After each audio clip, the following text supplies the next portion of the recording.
بسم الله والحمد لله والصلاة والسلام على رسول الله صلى الله عليه وسلم. اللهم اشرح لي صدري ويسر لي أمري واحلل عقدة من لساني يفقه قولي. اما بعد، السلام علیکم و رحمت الله و برکاته. شنوندگان گرامی و دوستان ارجمند، این درسی ششم است. این پیام ما را، این سیره پیامبر را به دیگران رسانید که از پاداش نیک محروم نشوید و گوش دهید و بهره برید. امروز درباره ساختن خانه کعبه و درباره موضوع تحکیم ای داوری، وقتی که خانه کعبه ساختند اختلاف کردند قریش در برابر گذاشتن سنگ سیاه در جایش. درباره همین برای شما پیشکش میکنیم. هنگامی که پیامبر بزرگوار صلی الله علیه و سلم به سن 35 سالگیش رسید، قریش برخاست تا که خانه کعبه را از سر نو بسازد. برای چی؟ برای آنه که خانه کعبه، دیوارهای خانه کعبه مثل یک قد و قامت انسان بود، اونقدر دراز نبود و درازی دیوارها از زمان اسماعیل علیه السلام تا همون وقتی بنا کردن قریش خانه کعبه را 9 بازو بود. یک بازو از انگشتان تا کتف انسان می شود. 9 بازو بود درازی دیوارهای خانه کعبه. و خانه کعبه سقف نداشت، یعنی بام نداشت خانه کعبه. پس بعضی از دزدان آن چیزایی که در درون خانه کعبه بود از کنز و از چیزای قیمت بها، آنها را می دزدیدند از درون خانه کعبه. و چندین بار همین حادثه روی داده بود، همین دزدی که می دزدیدند از خانه کعبه از درونش. برای چی؟ برای که بسیار خانه کعبه بسیار خانه قدیم بود و چیزای کنزهایی که در درون داشت از آنها می دزدیدند بعضی دزدها. ای همون دیوارهای خانه کعبه خیلی سست شده بودند و میل کرده بودند دیوارهاش. 5 سال پیش از پیغمبر شدن پیامبر بزرگوار صلی الله علیه و سلم سیل آمد که سیل عرم میگفتند، یعنی سیل به طرف خانه کعبه آمد و قریب که خانه کعبه را ویران میکرد. پس قریش مجبور شد که دیوارهای خانه کعبه را، بینای خانه کعبه را از سر نو بازسازی کند. برای چی مکانت و منزله خانه کعبه در نزد مردم داشت. پس اتفاق کردند که در بینای و ساختن خانه کعبه پول حرام استفاده نبرند، مگر همه آن چیزی که در بینای خانه کعبه چی می شود صرف می شود از پول حلال باشد، نه از پول چی باشد، نه از پول حرام، نه از پول زنا، نه از پول چی، از پول ربا، نه از پولی که یک کس ظلم کرده از او گرفته باشه. یعنی که یگان نمودی پول حرام در او صرف نشود، همه پول از پول حلال باشد. و می ترسیدند که دیوارهای خانه کعبه را ویران کنند، خراب کنند. می ترسیدند. یگان کس جرأت نمی کرد که خانه کعبه را، دیوارهای خانه کعبه را یا خود خانه کعبه را ویران کند. برای بیم داشتن از الله می ترسیدند. پس ولید ابن المغیره المخزومی با کندن دیوارهای خانه کعبه شروع کرد. پس وقتی که دیدند مردم که یگان دوچار یگان مصیبتی، یگان آسیب به اون نرسید، پس مردم هم پیروی کردن او را در ویران کردن همون دیوارهای خانه کعبه را که برای اثر نو بنا کنند و همون دیوارها را ویران کردند، خراب کردند تا آنی که به همون اساس، به همون تحت کرسی یا قواعد ابراهیم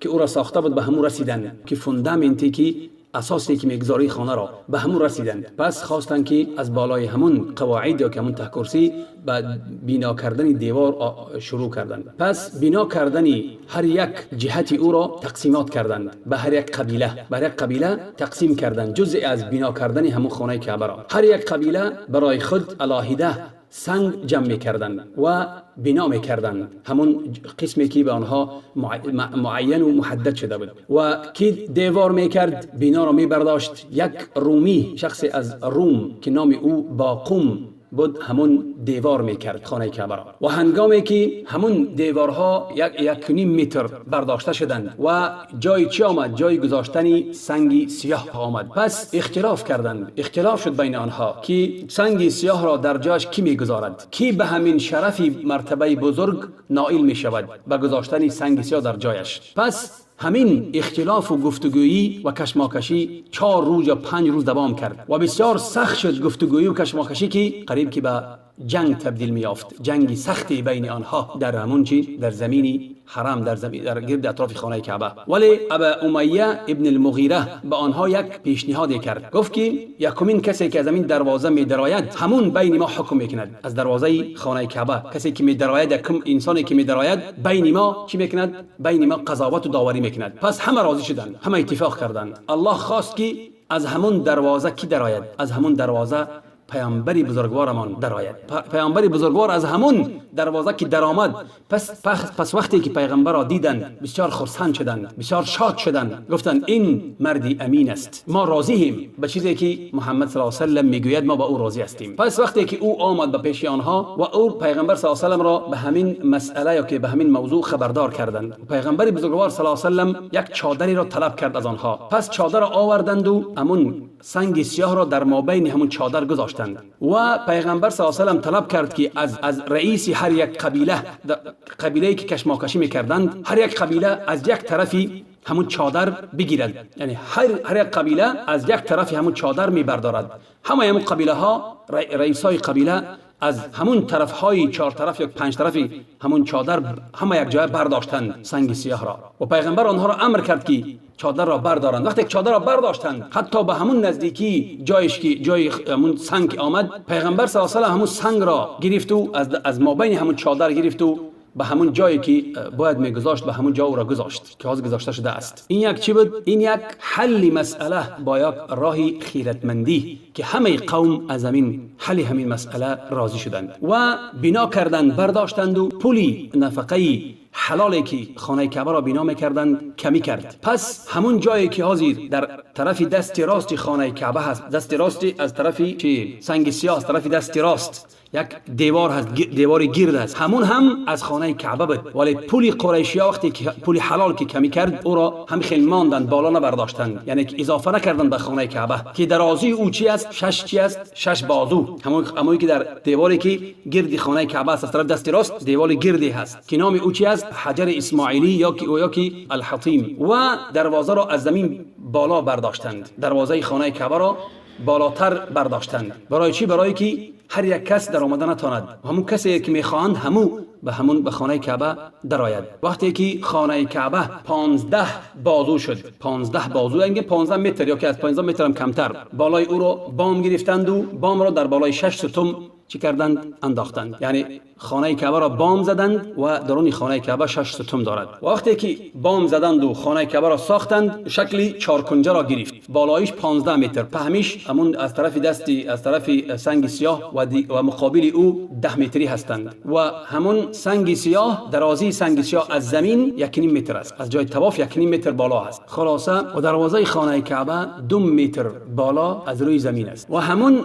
گرد خانه کعبه که چی میگن؟ شذروان، آنها 25 سانتی متری هستند از گرد خانه کعبه و هم از خانه کعبه هستند. درباره سیره پیغمبر پیش از نبوتش، یعنی که همه خصلت های نیکی که در همون طبقه مردم بود، همه آنها همون صفات را داشت. مردی چی بود؟ مردی بسیار خیرتمند، مردی بسیار سخن بیهوده نمیزد، وقتی که سخن میزد سخن نکو میزد یا که خاموشی را اختیار میکرد و در کجایی که خیر بود در اون خیر شریک میورزید و عرق نوش نبود و اون قربانی که میکردند برای بت‌هایشان از اون گوشت نمیخورد و یگان عیدی که برای بت‌هاشان بود در اون عیدها اشتراک نمیکرد و با همراهی آنها جشن نمیگرفت. از امون اولی نشأتی که به وای رسیدنش همه این چیزایی که آنها میپرستیدند، همه اینها را به اینها نفرت داشت، از همین معبودان باطلی که بدند. بدترین چیزی که بد میدید همین بتپرستی را بد میدید. حتی که بد میدید کسی که قسم میخورد باللاتی و العزى، قسم میخورد، بسیار بد میدید، بسیار به پیغمبر بد میرسید. و شک نیست که الله عز و جل پیغمبری خود را حفظ و حمایه میکرد. و چه خیلی که ابن اسیر روایت میکند، پیغمبری بزرگوار صلی الله علیه و سلم میفرماید که در حیاتم 2 بار خواستم یا که نیت کردم که همون کارهایی که اهل جاهلی میکنند با همون عادت تقالیدی که نیک نبود، 2 بار فقط نیت کردم که بروم. هر دفعه که میخواستم بروم، الله عز و جل بین من و بین همون چیزی که ناخوب است، زشت است، مرا منع میکرد تا آنی که الله عز و جل مرا به پیامبری فرستاد. پس پیغمبر گفت که یک شب گفتم به یک پسر بچه‌ای که همراهی من بود و چی میکردیم؟ در خردسالیش چوپانی میکردیم، همون رمه را چوپانی میکردیم در بلندی در کوههای مکه. پس به اون پسر بچه گفتم که همین گوسفندان مرا نگاهبین کن تا من به مکه روم و چه خیلی که جوانان یعنی لذت میبرند منم لذت برم. پس گفت برو، من نگاهبینی میکنم گوسفندای تو را. پس برآمدم به نزد یک من حوله که در مکه بود، به همون جا رسیدم و شنیدم آوازی. چرا؟ آوازی یعنی که همون موسیقی را. پس پرسیدم که این چه آواز موسیقی است از دوری. گفتند که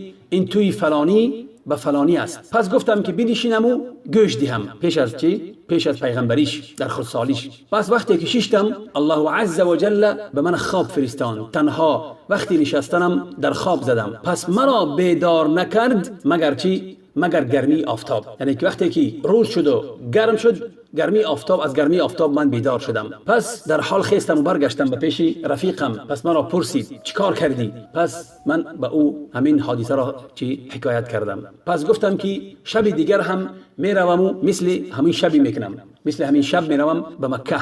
بس دینبارم آمدم و خواستم که گوش دهم، تماشا بروم، ولی باز وقتی کشیدم باز خوابم برد. پس بعد این دیگر به همین کار و به همین چی دست نزدم و نرفتم. حدیث در بخاری است و از جابر ابن عبدالله روایت میکند که هنگامی که خانه کعبه را میساختند، پیغمبر با همراهی عباس سنگ میکشاندند، سنگ میبردند. پس عباس به پیغمبر صلی الله علیه و گفت همین ازارت را، ازار همون چی بود؟ بخیل لباس میبستند در میان، همین ازارت را در چی؟ در گردنت بیار، یعنی در بالای گردنت مان که همونطور از همون سنگ ها چی حمایه کند. همین گپ اگه گفت، پیغمبر صلی الله علیه و آله به زمین افتاد و چشمانش با آسمان مینگریست. پس وقتی که بیدار شد گفت پیغمبر که ازاری خود را کشید، گرفت و به میانش بست، ازاری خود را کشید، پایان کرد و بست به بدنش. پیغمبر بزرگوار صلی الله علیه و آله از قومش فرق داشت، از قومش برتری داشت. در چی؟ در بسیار خصلت‌های حمیده و اخلاق فاضله و بهترین جوانمرد در قومش، با بهترینشان در اخلاق و بهترینشان در همسایگی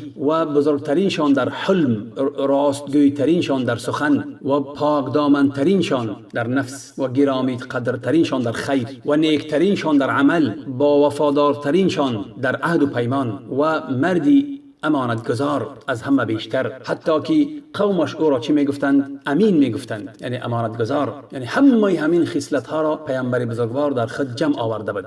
و چه خیلی که مقدرمان ام المؤمنین خدیجه رضی الله عنها میفرماید که برای پیامبر وصف میدهد و میگوید انک تحمل الکل، ای تو بدوش خود میگیری چه سختی و چه وزنینی که کم بغلان دارند، ضعیفان دارند، بدوش خود میگیری، ای آنها را کمک میکنی در سختی و در چیشان، در دشواریشان کمک میکنی، سختی های آنها را آسان میکنی. و تکسب المعدوم، و اون کسی که فقیر است، اون ندارد، چیزی ندارد، تو برای او مال میدهی، او را صاحب مال میکنی. و تقرئ الضیف، و مهمان نوازی میکنی، اکرام میکنی، ضیافتش میکنی. و تعین علی نوائب الحق، و کمک میکنی برای مسلمانان در چی؟ به چه چیزی بدی و نیکی که دچار میشوند، تو در هم نیکی آنها را کمک میکنی و هم در چی؟ در بدی که آنها می افتند آنها را کمک میکنی. بینید که چه خیل پیامبری بزرگوار صلی الله علیه و سلم چه خیل اخلاق حمیده و فاضله داشت. پیش از پیامبریش هم انسان امین بود، نکوکار بود، خیر او متعدی بود، به دیگران میرسید. برای همین ما باید پیروی پیامبر نکنیم صلی الله علیه و سلم. اینکه اخلاق نیک او و این کارهایی که پیش از اسلام بود اینها را انجام به این گونه میکرد، بعد اسلام، بعد که پیامبر شد، بهترین از پیامبران بود، سخاوتمند بود، کریم بود، نکو بود، اخلاقش قرآن بود. خیلی که مادرم عایشه وصف میدهد پیامبر. برای همین ما باید پیروی کنیم پیامبر در همه اخلاقی نکوش، عملهای نیکش. این بود خلاصه درباره همین ساختن خانه کعبه و داوری که پیامبر کرده بود در بنای ساختن خانه کعبه و چه اخلاقی نکویی داشت در وقتی پیش از پیغمبریش. از دعای نیک خدمت را فراموش نکنید. السلام علیکم و رحمت الله و برکاته.